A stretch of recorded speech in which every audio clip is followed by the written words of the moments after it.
nuclear. Folks imagine nuclear, we've been doing it for 70 years. It's called submarines and aircraft carriers. That's what they're called. And there's I'll leave you with a kind of a cartoon. The wife tells her husband, she goes, "Oh, turn on the power." He goes, "Okay, Mama." And he goes back there and he flips the switch and there's a nuclear sub in the back. So, I mean, there's a lot of room here. So we will look at that, Ms. Lesko. I would now look at one of the freshmen again, Eli Crane. Thank you. I'll try and be quick. I do want to go back to something Mr. Cabrera and Congressman Gosar were talking about the cobalt mining in the Congo. Do you guys remember them talking about that? And the slave labor that's going on there. If you guys want to go look at some of the pictures that Mr. Cabrera wisely brought up, I highly suggest you do, and I suggest you share it with your friends, okay?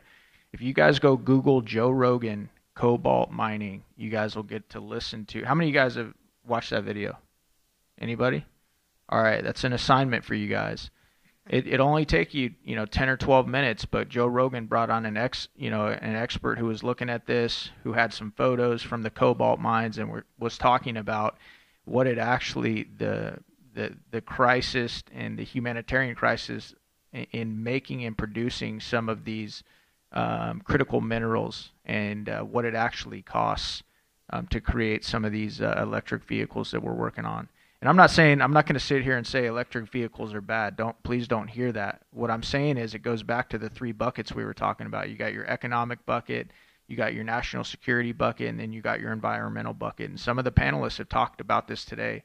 As Americans, we're a consumer-driven culture. We love to be able to go into Walmart or any store and just buy these products cheaply, but I think it's often not until we actually see what the cost is, see how people are affected, that we start to maybe wise up and make some wiser consumer choices. So please go watch that video if you haven't.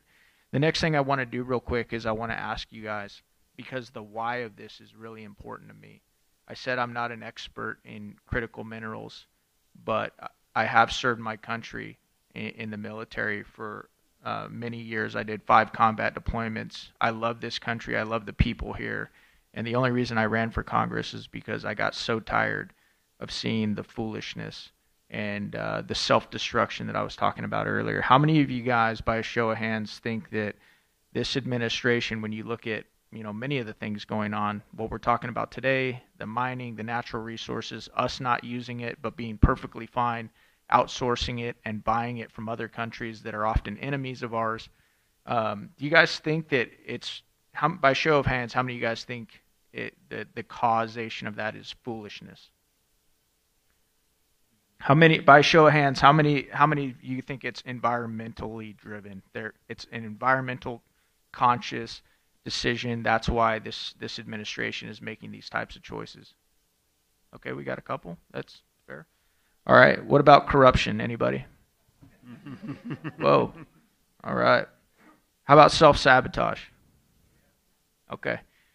No, I'm glad, because I think it's important that we understand and we look at the cause and what you guys are actually seeing, because those of you, and I think that it's a mixed bucket. I think that there's many of those things that I listed off that are the causation of what I consider to be very foolish, self-destructive policies. But the bottom line is, until we the people get loud and make sure our representatives on every side of the aisle know that this is a problem, they'll just keep coming up there to Washington, D.C., to the state Capitol House, and they'll continue to vote the same way, and this will never change.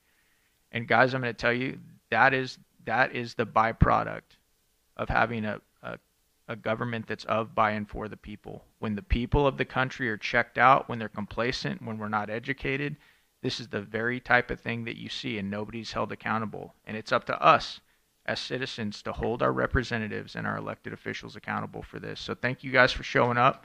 Thank you guys for getting educated. And please, go watch that video with Joe Rogan. I yield back my time. So I'm not the only one who gives assignments.